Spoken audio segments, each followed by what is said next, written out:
దావీదు భక్తుడు రాసిన కీర్తన 7వ అధ్యాయము. యెహోవా నా దేవా, నేను నీ శరణు జొచ్చి ఉన్నాను. నన్ను తరుము వారి చేతిలో నుండి నన్ను తప్పించుము. నన్ను తప్పించు వాడెవడును లేకపోగా వారు సింహము వలె ముక్కలుగా చీల్చివేయకుండా నన్ను తప్పించుము. యెహోవా నా దేవా, నేను ఈ కార్యము చేసిన ఎడల, నా చేత పాపము జరిగిన ఎడల, నాతో సమాధానముగా నుండిన వానికి నేను కీడు చేసిన ఎడల, శత్రువు నన్ను తరిమి పట్టుకొననిమ్ము. నా ప్రాణమును నేలకు అనగద్రొక్కనిమ్ము. నా అతిశయాస్పదమును మట్టి పాలు చేయనిమ్ము. నిర్నిమిత్తముగా నన్ను బాధించిన వారిని నేను సంరక్షించి తిని గదా. యెహోవా కోపము తెచ్చుకొని లెమ్ము. నా విరోధుల ఆగ్రహము ననచుటకై లెమ్ము. నన్ను ఆదుకొనుటకై మేల్కొనుము. న్యాయవిధిని నీవు నియమించి ఉన్నావు గదా. జనములు సమాజముగా కూడి నన్ను చుట్టుకొని నప్పుడు వారికి పైగా పరమందు ఆసీనుడవు కమ్ము. యెహోవా జనములకు తీర్పు తీర్చువాడు. యెహోవా నా నీతిని బట్టియు నా యథార్థతలను బట్టియు నా విషయములో నాకు న్యాయము తీర్చుము. హృదయములను అంతరింద్రియములను పరిశీలించు నీతిగల దేవా, దుష్టుల చెడుతనమును మాన్పుము. నీతిగల వారిని స్థిరపరచుము. యథార్థ హృదయాలను రక్షించు దేవుడే. నా కేడమును మోయువాడై ఉన్నాడు. న్యాయమును బట్టి ఆయన తీర్పు తీర్చును. ఆయన ప్రతిదినము కోపపడు దేవుడు. ఒకడును మల్లని ఎడల ఆయన తన ఖడ్గమును పదును పెట్టును. తన విల్లు ఎక్కుపెట్టి దానిని స్థిరపరిచి ఉన్నాడు. వారి కొరకు మరణ సాధనములను స్థిరపరిచి ఉన్నాడు. తన అంబులను అగ్నిబాణములుగా చేసి ఉన్నాడు. పాపమును కనుటకు వాడు ప్రసవ వేదన పడుచున్నాడు. చుట్టూను గర్భము ధరించిన వాడే అబద్ధమును కని ఉన్నాడు. వాడు గుంట త్రవ్వి దాని లోతు చేసి ఉన్నాడు. తాను త్రవ్విన గుంటలో తానే పడిపోయాను. వాడు తలంచిన చేటు వాని నెత్తి మీదకి వచ్చును. వాడు యోచించిన బలాత్కారము వాని నెత్తి మీదనే పడును. యెహోవా న్యాయము విధించువాడని నేను ఆయనకు కృతజ్ఞతాస్తుతులు చెల్లించెదను. సర్వోన్నతుడైన యెహోవా నామమును కీర్తించెదను. దావీదు భక్తుడు ఇది 7వ అధ్యాయంలో ఏమని సెలవిచ్చాడంటే, బెన్యామీను వంశస్థులైన కూషు చెప్పిన మాటల విషయమై దావీదు యెహోవాను గూర్చి పాడదగిన వీణానాదం గీతము వీణనాద సహిత గీతము. ఈ కీర్తన దావీదు భక్తుడు దేవుడిని ప్రార్థిస్తున్నాడు. ఈ కీర్తనలో దావీదు భక్తుడు దేవుడిని ప్రార్థిస్తున్నాడు. ఏమని ప్రార్థిస్తున్నాడు అంటే, ప్రభువా, నా ప్రార్థనను అంగీకరించి నన్ను కాపాడుము అని ప్రార్థిస్తున్నాడు. ఆయన హృదయపూర్వకంగా ప్రార్థిస్తున్నాడు. అపాయం నుండి తప్పించమని ప్రార్థిస్తున్నాడు. ఈ కీర్తనలో మొదటి వచనం 2వ వచనం చూసినట్లయితే, సింహముల ముక్కల నుండి చీల్చివేయకుండా నన్ను తప్పించమని దేవుణ్ణి ప్రార్థిస్తున్నాడు. డెలివరస్ అని అంటున్నాడు. అలాగే మనం ఈ వచనాలన్నింటిలో మనం చూసినట్లయితే, శత్రువు నన్ను తరిమి పట్టుకొనని, నాతో సమాధానంగా నుండని వానికి నేను కీడు చేసిన ఎడల శత్రువు నన్ను తరిమి పట్టుకొనని అంటుంది దేవుడు. అంటే దావీదు భక్తుడు పాపము చేసిన ఎడల, నేను ఏమైనా పాపం చేసి ఉంటే నా శత్రువు నాతో ఎవరైతే సమాధానంగా ఉన్నారో వారి నుండి నన్ను కీడు చేసిన వారికి ఏమైనా కీడు చేసి ఉంటే నన్ను తరిమి పట్టుకునేమో. కానీ నేను ఏ కీడు చేయకుండానే వారు నా నిర్నిమిత్తముగా నా మీద రాళ్ళు రోతున్నారు అంటున్నారు. కానీ ఇక్కడ మన దావీదు భక్తుని కాపాడేది ఎవరంటే, ఆయన ఉదయకాలం తన దేవుడి దగ్గర విన్నపించుకున్న ప్రార్థనే తనని కాపాడుతుంది. కాబట్టి నన్ను తప్పించుము అని వేడుకుంటున్నాడు. తను హృదయపూర్వకంగా ప్రార్థిస్తున్నాడు. 1 నుంచి 10 వచనం వరకు మనం చూసినట్లయితే, దేవుడిని తన హృదయపూర్వకంగా ప్రార్థిస్తున్నాడు, గోజాడుకుంటున్నాడు. వేటగాని ఊరిలో నుండి నన్ను విడిపించుము, నాశనకరమైన తెగులు రాకుండా నన్ను రక్షించుము. దీంట్లో చూసినట్లయితే మనల్ని రక్షించేవాడు ఆయనే కాబట్టి ఆయనను వేడుకుంటున్నాడు దావీదు భక్తుడు. అలాగే శోధన నుంచి మమ్మల్ని తప్పించేవాడు ఆయనే కాబట్టి ఇక్కడ 13వ వచనంలో మనం చూసినట్లయితే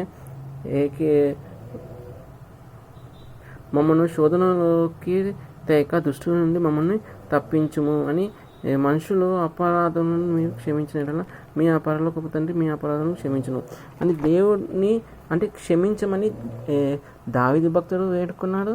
అలాగే యేసయ్య కూడా శిష్యులకు నేర్పించిన ప్రార్థనలో మెన్షన్ చేశారు, వేడుకున్నారు మమ్మల్ని శోధనలకి తాక దుష్టు నుంచి మమ్మల్ని తప్పించమని. కానీ అన్నీ ఆయన ఎరిగినవాడు కాబట్టి ఏ పని చాలా ఆయనకి ఇష్టంగా చేస్తున్నామో ఆయన గొర్రెలమైన మనకి ఇది కష్టాలు తెచ్చిపెట్టవచ్చు కొన్ని విషయాలలో. కానీ ఇది జరగక తప్పక మనము నిజంగా వర్ధిల్లాలంటే సంతోషంగా సౌకర్యంగా గొర్రెల దొడ్లోనే ఎప్పుడూ ఉండపోవడం తగదు. దొడ్డి ఖాళీ అయిపోవాలి, గొర్రెలు కొండ చర్యలో తిరగాలి, పనివాళ్ళు పంట నూర్చడానికి వెనుకాడకూడదు, వెనుకాడితే పండిన పంట పాడైపోతుంది. నిరుత్సాహపడవద్దు, ఆయన నిన్ను బయటికి పంపిస్తుంటే లోపలే ఉంటాననడం మంచిది కాదు. కాబట్టి ప్రేమించే ఆయన చెయ్యి మనల్ని బయటికి తోలుతూ ఉందంటే అది మన మంచికే.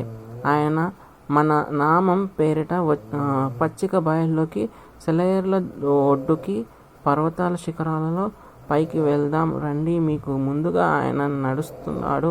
మన కోసం ఏ ఆపద కాచుకొని ఉందో అది ముందు ఆయన కంట పడుతుంది. విశ్వాసం గల హృదయానికి ముందు దారి తీస్తూ వెళ్తూ ప్రభువు ఎప్పుడూ కనిపిస్తూ ఉంటాడు. కానీ అలా ఆయన మన ముందు లేనప్పుడు వెళ్ళడం ప్రమాదకరం.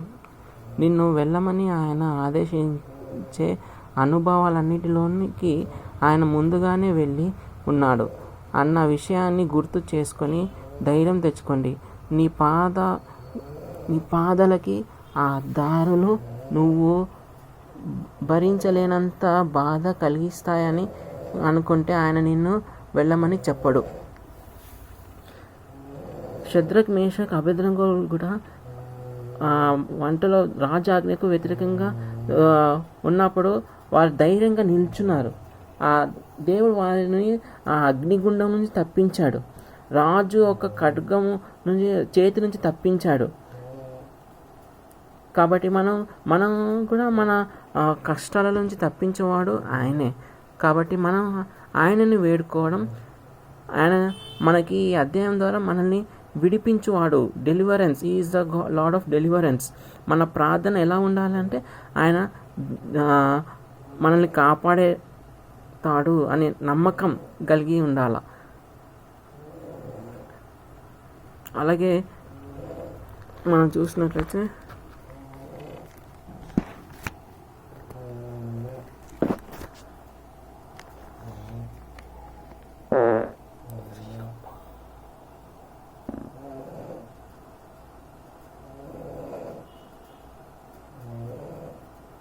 దేవుని పిల్లలు పొందబో మహిమ గల స్వతంత్రం పొందుదునన్న నా నిరీక్షణ కలదై స్వేచ్ఛగా కాక దానిని లోపరిచిన వాని మూలంగా వ్యర్థపరచబడెను. దేవుని పిల్లలను పొందబో మహిమ గల స్వతంత్రము పొందుదునన్న నిరీక్షణ కలదై స్వేచ్ఛగా కాక దానిని లోపరిచిన వాని మూలంగా వ్యర్థపరచబడెను. దేవుడు వారిని స్వతంత్రంగా చేయడానికి ఆ బాండేజ్ నుంచి విడిపిస్తున్నాడు పిల్లల్ని. అలాగే ఈ అధ్యాయంలో మనం చూసినట్లయితే దేవుడికి లాస్ట్లో మనసులో శాంతిని నెలకొల్పుతుంది. 11వ అధ్యాయం నుండి 16వ వచనాల వరకు చూస్తే ఆయన న్యాయమును బట్టి ఆయన తీర్పును తీర్చు తీర్చును. ఆయన ప్రతిదినము కోపపడు దేవుడు, ఒక్కడును మల్లని ఎడల ఆయన తన ఖడ్గమును పదును పెట్టును. ఆయన ప్రార్థించే హృదయం కాబట్టి సమాధానం కలిగి ఉంటారు. ప్రార్థించిన ప్రతి వారు కూడా ఆయన నామంలో సమాధానం కలిగి నెమ్మది కలిగి ఉంటారు. చివరిలో మనం చూసినట్లయితే దేవుడికి కృతజ్ఞత చెప్తున్నాడు. యెహోవా నామము న్యాయము విధించువాడని నేను ఆయనను కృతజ్ఞతాస్తుతులు చెల్లించెదను. సర్వోన్నతుడైన యెహోవా నామమును కీర్తించెదను. నేను కీర్తిస్తున్నాను, నేను సమాధానం పొందుకున్నాను అని అంటున్నాడు దావీదు భక్తుడు. కాబట్టి అధ్యాయంలో మనం నేర్చుకోవాల్సింది ఏంటంటే, దావీదు భక్తుడిని కాపాడినట్లు ప్రమాదాల నుంచి, ఇబ్బందుల నుంచి అది కాపాడేది మనల్ని ఏంటి, ఆయనకున్న నమ్మకం. దావీదు భక్తుడికి దేవుడి పైన నమ్మకం. ఆయన కాపాడుతాడు, నన్ను విడుదల ప్రసాదింపజేస్తాడు, నన్ను రక్షించువాడు అని చెప్పినట్టు. అలాగే షద్రక్ మేషకులను కాపాడిన దేవుడు దావీదు భక్తుడిని కాపాడాడు. అలాగే దావీదు భక్తుడు కాపాడిన దేవుడు ఇవాళ మనల్ని కూడా, నిన్ను కూడా కాపాడుతున్నాడు. కాబట్టి ప్రతి విధమైన చెడు నుండి, అపాయం నుండి, దుష్టత్వం నుండి, బాండేజ్ నుంచి కాపాడువాడు ఆయనే. ఇప్పుడు వేటగాడు వేటకెళ్ళినప్పుడు వేటాడడానికి ముందుగా ఒక నెట్ వేసి దాంట్లో గింజలు వేస్తున్నారు, స్నేర్ చేస్తున్నారు. చేసినప్పుడు ఆ వలలో పడకుండా, మన పాదములు వలలో పడకుండా, వాళ్ళ ఉచ్చులో పడకుండా మనల్ని కాపాడువాడు ఆయనే. కాబట్టి ఈరోజు మీరు ఈ వాక్యాన్ని నమ్మి మీరు బలంగా ప్రార్థించినట్లయితే మనల్ని కూడా కాపాడేవాడు ఆయనే. మనం చేయాల్సింది ఏం లేదు, మనం ఆయన మీద నమ్మకం ఉంచి ప్రార్థించడమే. ఆయన డెలివరెన్స్ చేసేవాడు, ఆయన విడుదల ప్రసాదింపజేసేవాడు, మనల్ని కాపాడేవాడు. కాబట్టి అందరూ కళ్ళు మూసుకున్నట్టే ప్రార్థించుకుంటాం. మహోన్నతుడా, మహాగణుడా, యేసురాజా, ఈ నామానికి మహిమ చెల్లించుకుంటున్నాం. ఈ వాక్యం ద్వారా మాతో మాట్లాడవు తండ్రి. యేసురాజా తండ్రి అయినా నువ్వే మాకు కాపాడు దేవుడు ప్రభు తండ్రి అయినా. ప్రతి విధమైన అంధకార చీకటి శక్తుల నుంచి తండ్రి, ప్రతి విధమైన దురాత్మ చీకటి శక్తుల నుంచి నువ్వు మమ్మల్ని కాపాడు వాడు నువ్వే ప్రభు తండ్రి అయినా. తండ్రి ఆనాడు తండ్రి అయినా షద్రకు మేషకు అబేద్నెగోల నుంచి ఆ అగ్నిగుండం నుంచి కాపాడిన దేవా, నీ నామానికి మహిమ చెల్లించుకుంటున్నాం. అలాగే తండ్రి దావీదు భక్తుడు కూడా ప్రార్థిస్తున్నారు ప్రభు తండ్రి అయినా. నా ఆధారం నువ్వే ప్రభు తండ్రి అయినా. నిన్నే మేము వేడుకుంటున్నాం యేసయ్య. మమ్మల్ని కాపాడు వాడు నువ్వే అని వేడుకుంటున్నాం తండ్రి యేసయ్య. ప్రతి విధమైన చీకటి నుండి మమ్మల్ని కాపాడువాడు, ప్రతి విధమైన శత్రువుల నుంచి మమ్మల్ని కాపాడువాడు నువ్వే అని మేము నమ్ముతున్నాం తండ్రి అయినా. తండ్రి నీ శాంతి మా హృదయంలో చుట్టూ చేసుకునేలాగా కృప చూపించండి తండ్రి. మేము కృతజ్ఞతలు కలిగి నిన్ను కీర్తించే వారిగా ఉండేలాగా కృప చూపించమని వేడుకుంటున్నా. నజరేయుడైన యేసు దివ్యనామములో అడిగి వేడుకుంటున్నాం మా తండ్రి. Amen, amen. షాలోమ్. అందరూ praise God. God bless you all. ఈ వాక్యాన్ని విని మీరు బ్లెస్ అయినట్లయితే please share, like and subscribe. Amen. Thank you.